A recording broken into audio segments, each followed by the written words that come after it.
9 months after the ceasefire, more than 1.9 million Palestinians remain displaced, according to the United Nations, with hundreds of thousands of homes damaged or destroyed during Israel's genocidal war.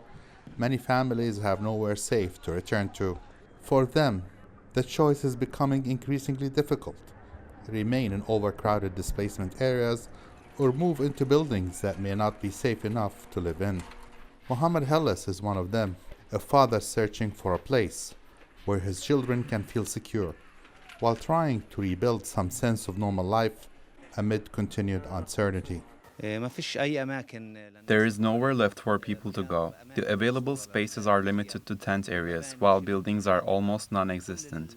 Everywhere in most of the Gaza Strip is damaged, unsafe, and full of cracks.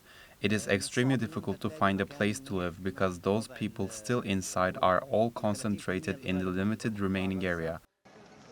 For some families, the search for shelter has forced them into the war-ravaged buildings damaged during the war, places that were never meant to become homes again.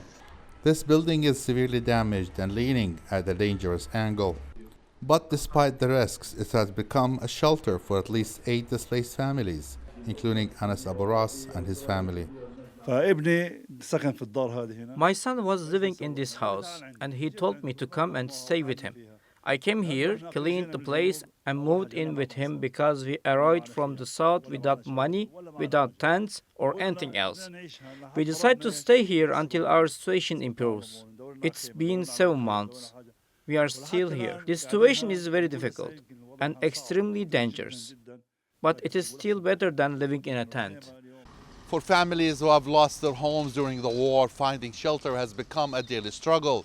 Some have moved into damaged buildings, knowing the risks, because the alternatives are even harder to endure. But for others, these structures eventually became too dangerous. Families were forced to return to tents despite the harsh conditions and lack of protection. The house is at risk of collapse, but we said we could try to live in it. I stayed in it and parts of the walls began to collapse. We placed a plastic sheet over a part of the house we felt was safe to live in, but it could no longer protect us from the elements. For families in Gaza, displacement has not ended with the ceasefire, and many continue to search for a safe place to live. Ashraf Shannon, TRT World, Gaza.